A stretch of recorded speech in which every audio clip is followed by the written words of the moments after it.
सियावर रामचंद्र की जय। श्री रामानंद भगवान की जय। श्री राधे राधे। भक्तों,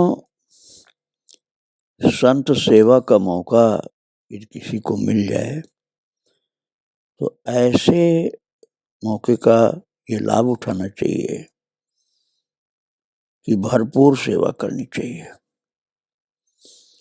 अपने को समर्पित कर देते हैं, अर्पित कर देते हैं जो भक्त लोग साधु सेवा के लिए, वो निश्चित ही प्रभु के कृपा पात्र बन जाते हैं।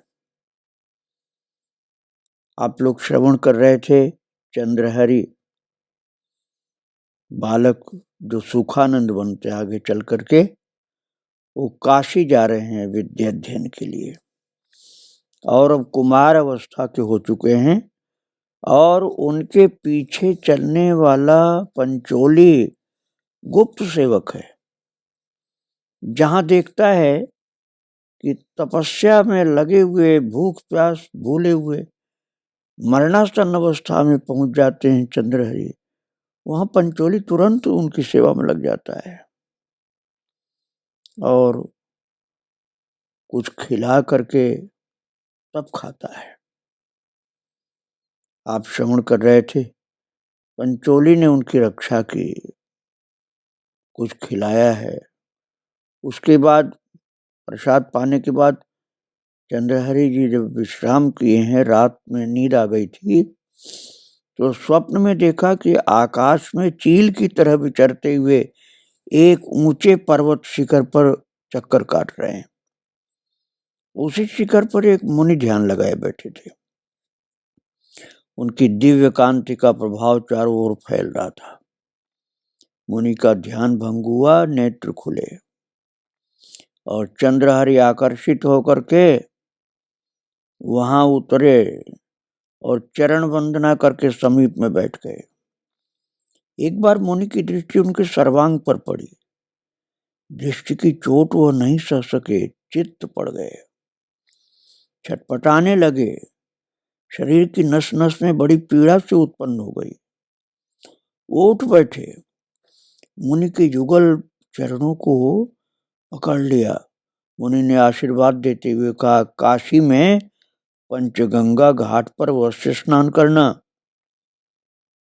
और इतना स्वप्न में देखने के बाद उनके नेत्र खुले, उठ बैठे और पंचोली भी अपने आसन पर बैठा, भगवान नाम जप कर रहा था। कितना भाग्यशाली था पंचोली, जो शिव जी के अंशावतार सुखानंद की सेवा में लगा है और भगवान का भजन भी करता है। उसे अपने पास बुला करके चंद्रहरि ने स्वप्न का सब हाल बताया। पंचोली ने गंभीरता पूर्वक उत्तर दिया, मैं पंचगंगा घाट पर स्नान कर चुका हूँ। काशी में उसकी बड़ी महिमा है। वहां पर विंदु माधव जी का विशाल मंदिर है। उनके दर्शन से चारों फलों की प्राप्ति होती है। कार्तिक में वहां आकाश दीप स्थापन का बड़ा पुण्य माना जाता है। मैं आपको वहां ले चलूंगा। कुमार को पंचोली के वचनों से बड़ा संतोष हुआ। नित्य कृत्य से निवृत्त होकर के दोनों आगे बढ़े। सूर्योदय होते होते जंगल पार कर गए। कुमैती ग्राम में जा करके पंचोली भोजन की सब सामग्री ले आया। कुमार ने कहा, अब चलिए, यहाँ बनाने में विलंब हो जाएगा। अभी सवेरा है और जंगल का समीप भी है, दोपहर को भोजन किया जाएगा। इसलिए दोनों तीव्र गति से फिर चल पड़े। मध्याह्न में वे एक रम्य डिंगर में पहुंचे। 6 कोस का मार्ग तय करके सब प्रकार से सुपास वाले स्थान पर पहुंचे। भक्तों, जंगल काट कर जो छोटी सी बस्ती बसाई जाती है उसको डिंगर कहते हैं। और उस डिंगर में 3 झोपड़ियां थीं, और उनमें कोई था नहीं। बाहर से ट्रैक्टर लगा हुआ था। ट्रैक्टर मतलब लकड़ी का दरवाजा, जो आप घास फूस का कह सकते हैं। वहां एक पोखरा था जिसका जल बहुत स्वच्छ था। वहीं पंचोली ने आसन जमाया और दोनों ने तड़ाग में स्नान करके पूजन भजन किया। पंचोली ने जंगल से लकड़ी बीन कर चटपट भोजन तैयार किया, भोग लगाया, कुमार को पवाकर स्वयं पाया और ज्यों ही दोनों तैयार होकर चलने को हुए त्यों ही एक भद्र मूर्ति के दर्शन हुए। जटाएं खुली हुई थीं, ललाट पर मशाल सा तेज जल रहा था, आंखों में प्रेम रस छलक रहा था। दोनों ने श्रद्धा पूर्वक साष्टांग प्रणाम किया। महात्मा ने उन्हें उठाकर हृदय से लगाया और फिर कुटी पर लौटा लाए। कुटी पर पहुंच करके महात्मा ने कुछ जंगली फल खाने को दिया, हालचाल पूछा। पंचोली ने संक्षेप में सब वृत्तांत सुना दिया। सुनकर वे चकित रह गए और बोले, आज रहिए, कल जाइएगा। अस्तु महात्मा की आज्ञा से यात्रा रुक गई। सत्संग ये एक अलौकिक वस्तु है, इसके जोड़ का पुण्य दूसरा कोई नहीं है। भक्तों, सत्संग में अपूर्व पुण्य प्राप्त होता है। पंचोली ने कहा, कृपा निधान, इस निर्जन वन में आप अकेले कैसे रहते हैं? इस बात को हम गृही किस प्रकार समझ सकते हैं? बहुत मुश्किल है समझना। महात्मा के नेत्र छलछलाए, वे गदगद कंठ से बोले, भाई, वास्तव में मैं अकेले कैसे रह सकता हूँ? ये जो प्रीतम प्रभु मेरे पास न हो तो नहीं रह सकता हूँ। जैसे पतिव्रता अपने पति के साथ एकांत में ही रमण करती है, उसी प्रकार उस प्रीतम प्रभु के साथ एकांत रमण करने के लिए ही घर बार को छोड़कर, सबकी ममता हृदय से निकालकर इस निर्जन मन में बसे हैं। हिंस पशुओं को अपना सहचर बनाया है और कितना आनंद है मुझे पक्षियों के कलरव से प्राप्त होता है, जो आनंद एकांत में प्रभु की कीर्ति गाती गाती गाती नहीं है। कहिए ऐसा सुखद परिवार किसी को कहीं मिलेगा क्या? आत्मा की वार्ता में कुछ ऐसी अपूर्व मधुरिमा थी जिसका स्वाद कुमार को प्राप्त हुआ और वे महात्मा के चरणों में गिर पड़े। उन्हें उठा करके महात्मा ने हृदय से लगाया। तब कुमार ने कृतार्थ होकर और संभल कर कहा, भगवान, मैं कृपा का भिखारी हूं। मुझ में वो शक्ति नहीं है कि मैं उस दिव्य आकाश में उड़ सकूं। मैं सब पक्षियों में निम्न और दीन गौरैया हूं। मुझे तो आप ही जैसे पक्षीराज के सहारे उसी दिव्य देश में पहुंचना है। तो आप मेरी अवस्था पर दया करके उचित उपदेश दीजिए कि मैं क्या करूं। काशी जा रहा हूं, एक अक्षर पढ़ना चाहता हूं, इसी की धुन सवार है। मुझे वहां ये विद्या किस सदगुरुदेव से प्राप्त होगी, इसकी मैं कल्पना भी नहीं कर पा रहा हूं। महात्मा ने कहा, जिस परम प्रेरक की प्रेरणाएं तुमको प्राप्त हुई हैं काशी जाने के लिए, उसी को तुम अपने को अर्पण कर दो। वो जो दिखावे देखते चलो, जो करावे सो करते चलो। उससे बढ़ करके त्रिकालदर्शी एवं सर्वज्ञ पथ प्रदर्शक कोई दूसरा होता ही नहीं, मिल सकता भी नहीं। उसी पर विश्वास करो, वही तुम्हारा अपना है।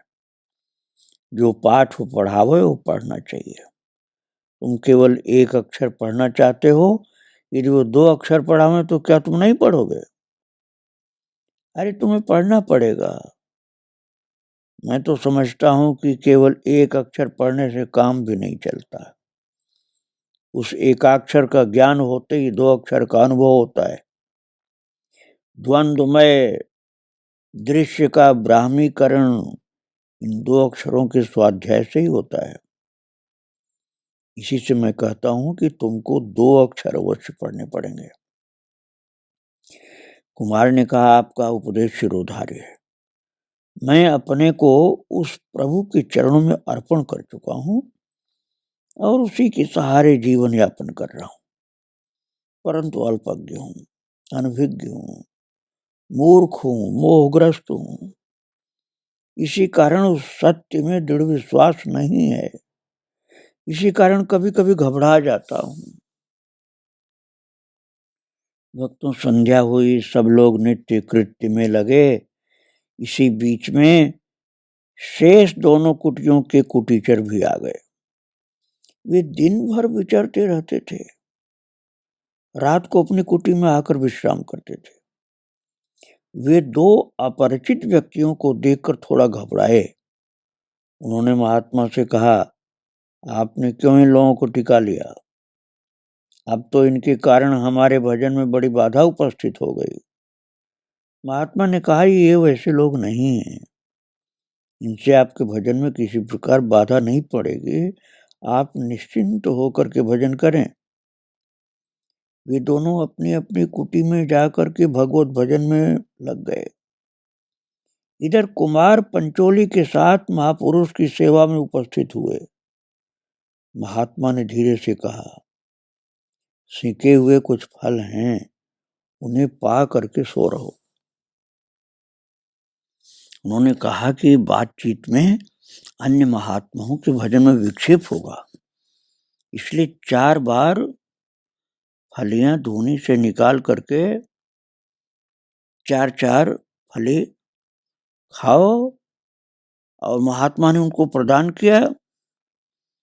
पत्तल पर छिल करके झाड़ने से गर्मा गर्म स्वादिष्ट खीर परस दी। वो फलों की खीर थी भक्तों, और दोनों इच्छा भर करके पा करके चुपचाप आसन बिछाकर सो गए।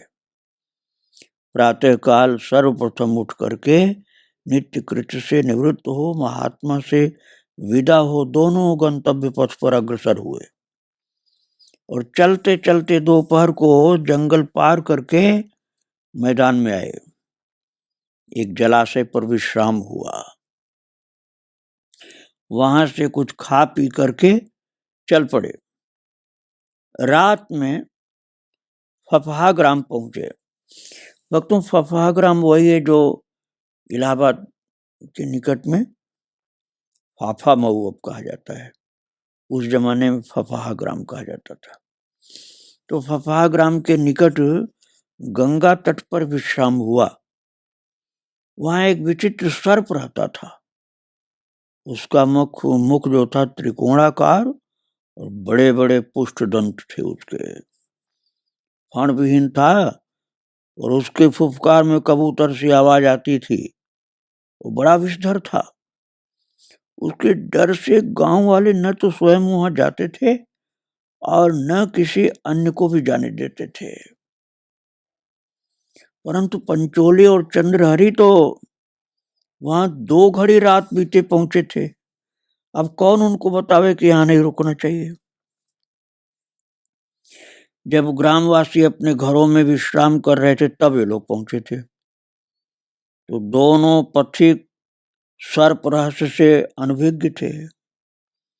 जब ये लोग श्रद्धा पूर्वक स्नान करके गंगा जी में और पूजन के लिए बैठे, तब वो विषधर नाग कबूतर सी बोली बोलते हुए सामने पहुंचा।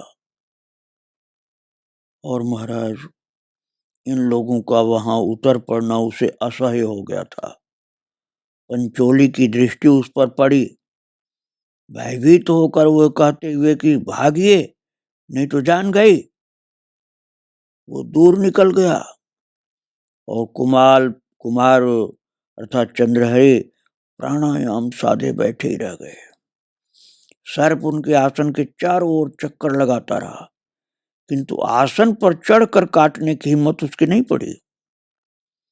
बहुत देर के बाद जब रेचक क्रिया द्वारा प्राणायाम का विसर्जन हुआ, तब कुमार की दृष्टि खुली और अपने को एक विशाल सर्प से आवृत पाया।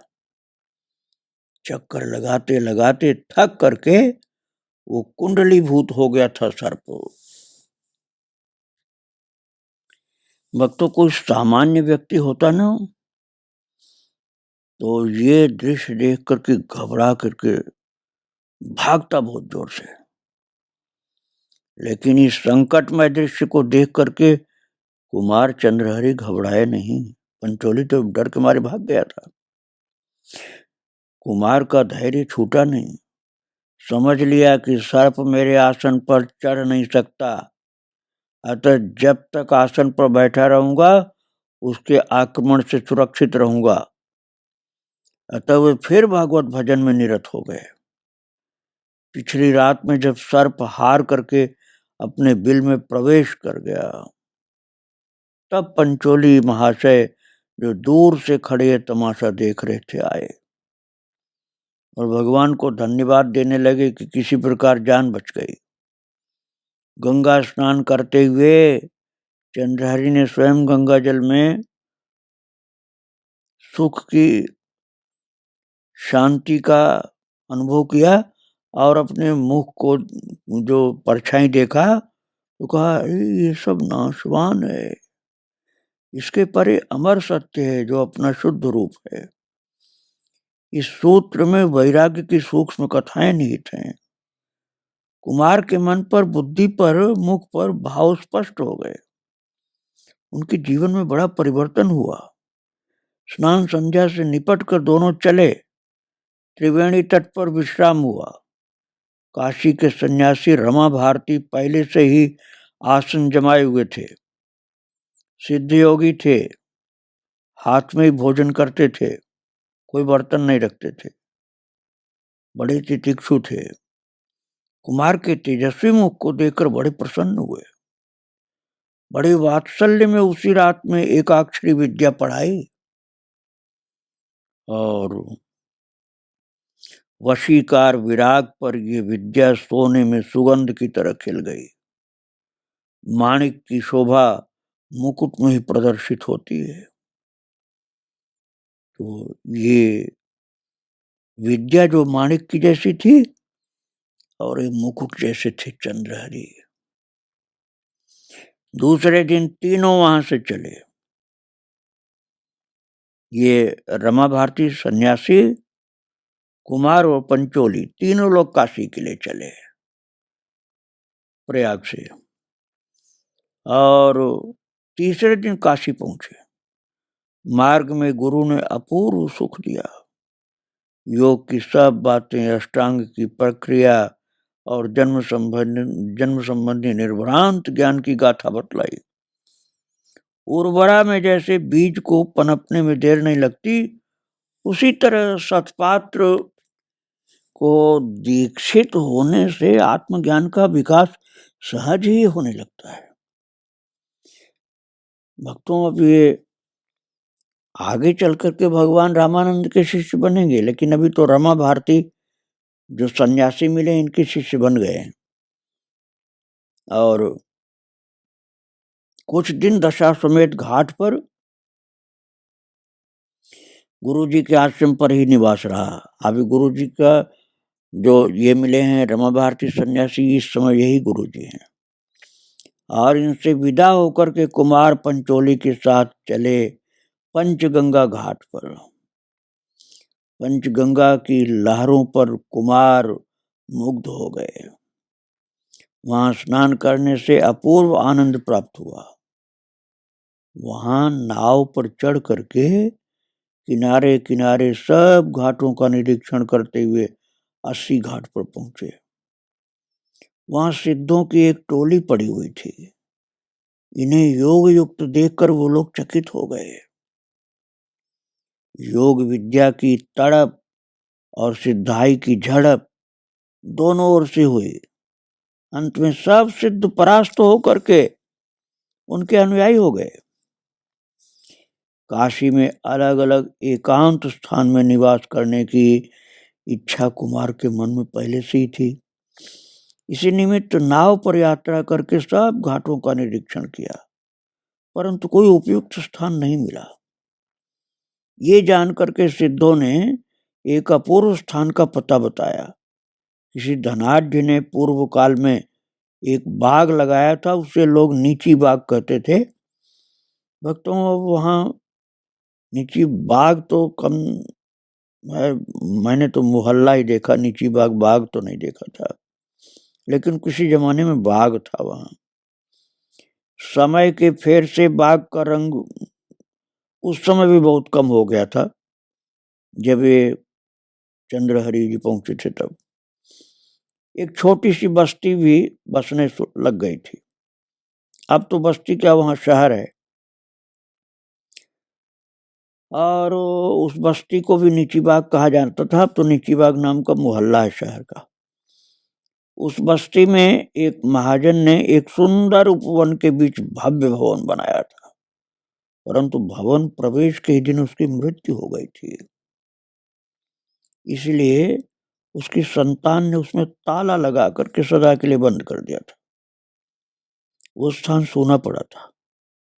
सिद्धि बल से उन सिद्धों के साथ कुमार ने उसमें प्रवेश किया, आसन जमाया। सारा उपवन बिना ऋतु के ही कुसमित हो गया। ताला अपने आप खुल गया। अपूर्व चमत्कार सुनकर के लोगों की भीड़ वहां इकट्ठी होने लगी, और कुमार के नानी नाना भी तरुण योगी की प्रशंसा सुन करके आए। पंचोली ने उन्हें तुरंत पहचान लिया और उनसे मिलकर के सब हाल बता दिया,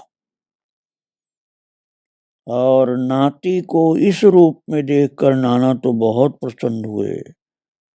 नाती थे यही चंद्रहरि जी, परंतु नानी को घनघोर दुख हुआ। जैसे माँ को ममता होती नहीं, जैसे नानी को ममता थी बच्चे पर, तो रोने लगी, विलाप करने लगी। पंचोली द्वारा जान करके कुमार भी आसन से उठकर नाना नानी के चरण छुए। नानी ने हाथ पकड़कर गोद में बैठा लिया, रोना बंद करके गदगद कंठ से कहा, बच्चा घर चलो, वहीं योग साधना। हमारी आंखें नित्य तुम्हें देखकर तृप्त होती रहेंगी, वहां कुछ सेवा कर सकूंगी।